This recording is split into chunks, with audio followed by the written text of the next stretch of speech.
We've seen people take pictures of faraway nebulas, galaxies, astrophotography, and you wonder what kind of gear they have, and they probably have gear that's way better than mine. But even a basic setup requires something similar to what you see here. I have a doublet, which is a Svbony doublet. Doublets are different than triplets. There's good and bad, pros and cons. I went with a doublet. This is the Svbony. It's a 102 millimeter refractor. And it seems to work very well. And I have an ASI dedicated astronomy camera. This is the 2600 mm. This is a mono camera. So technically it only takes mono pictures, not color. But I do have a filter wheel in here, which is also a ZWO electronic filter wheel. This is the 7-position filter wheel. So I have LRGB, so that's luminous, red, green, and blue. So I can make color photos with it. I also have hydrogen alpha, the sulfur, and the oxygen. So it's an SHO filter palette. Use those filters and they can actually see things that normally aren't visible with LRGB. Also with SHO filters, you can take longer exposures because you're blocking out all the unnatural light and other imperfections in the sky, and you're only looking at specific narrowband wavelengths, and you actually get some impressive photos, and then you just decide how you want to color them. So I have a filter wheel, then I have a reducer in here, which is an Svbony 0.8 reducer. The reducer flattens my field of view on my photographs so that the edges of the images don't have stretched stars. In most cases, most refractors will need some kind of flattener, but a reducer is just a preference. The bigger the reducer or the smaller the focal length on the telescope is a more wider vision. With this particular telescope, a majority of the targets fit perfectly in frame for me, but it just depends on the field of view and if you want to get a smaller refractor, or if you want to get a bigger refractor for objects that are even further away. So even with this imaging gear back here, you still need something to control the telescope. In this case, I use an ASIAIR, which is a computer that I can operate from my iPad, iPhone, Android. So it's very convenient, but a lot of seasoned astrophotographers don't prefer these because they're more for beginners, but really they're not. I just love the convenience of being totally wireless. I can walk around my whole house and check on my imaging sessions.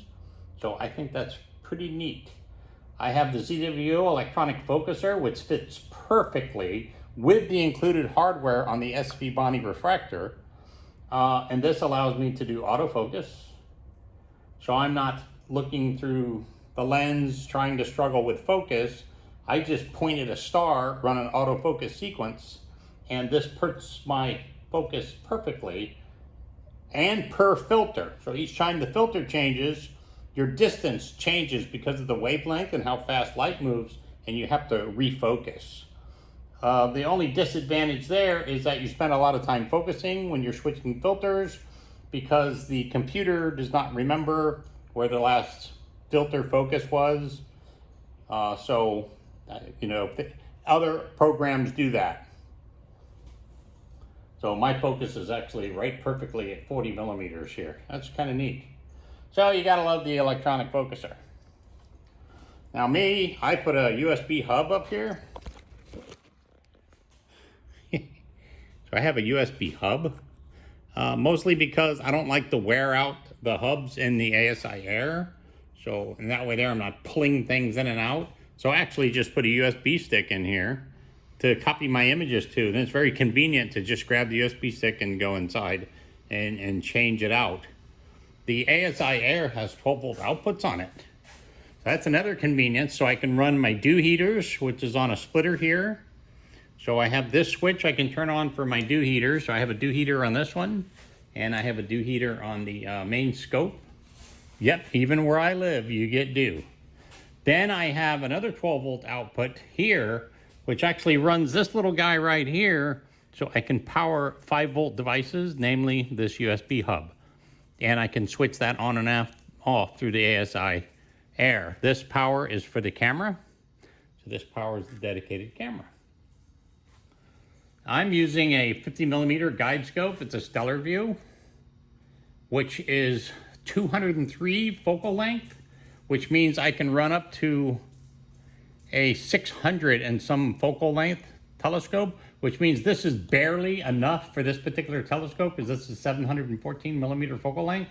But with my reducer, I'm only 570, so this is well in tune with this refractor using the specific reducer that I'm using. I like the StellarView, it stays in focus, and I'm using an ASI guide camera on that as well.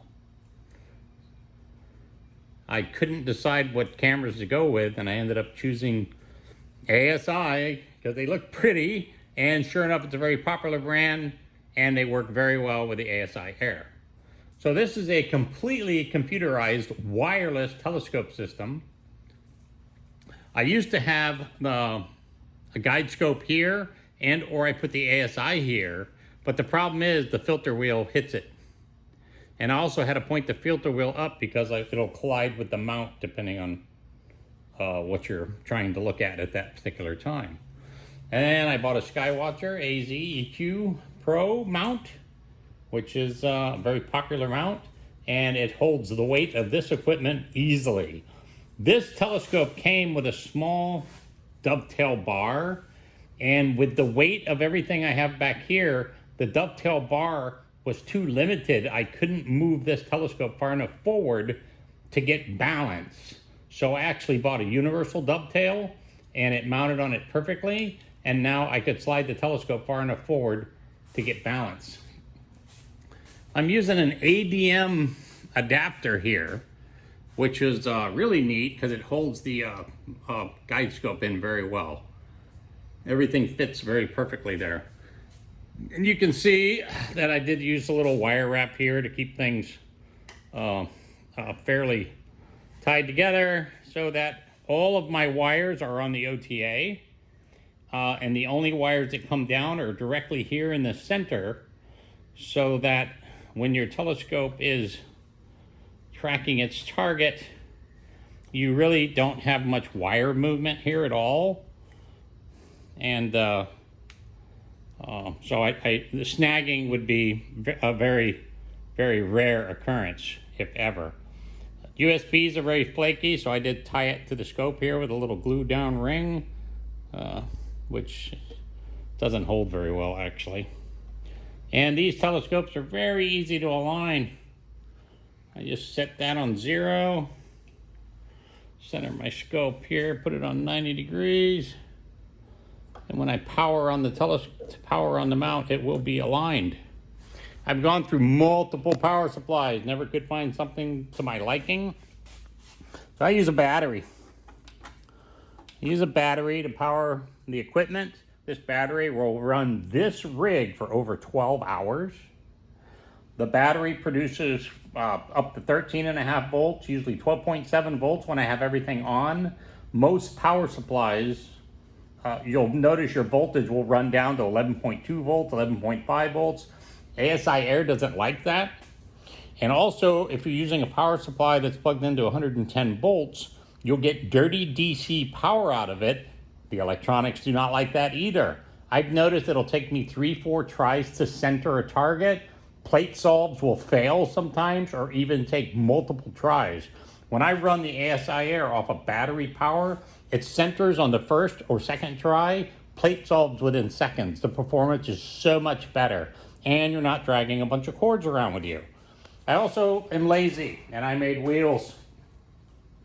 So it's very easy for me to roll this out to my targeting area. And that is my rig using Svbony, ASI, StellarView, and a Skywatcher mount, and a battery. And of course, StellarDogg. Are you my StellarDogg? Yes. Are you a good puppy? We're gonna go take some photographs tonight, right? We're gonna take some photographs. I don't think she cares about photographs. I think she just wants me to feed her.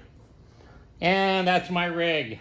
So I hope you enjoyed my crappy video. I like it. It works very well for me. I probably will upgrade eventually. Maybe Svbony will send me something to test for them. But I did buy their biggest refractor, but I actually would like an 80 millimeter so I could get a bigger field of view for some nebulas. It would make some nice pictures. That's my rig. And there's my pup. And we'll talk to you later. Thanks for watching.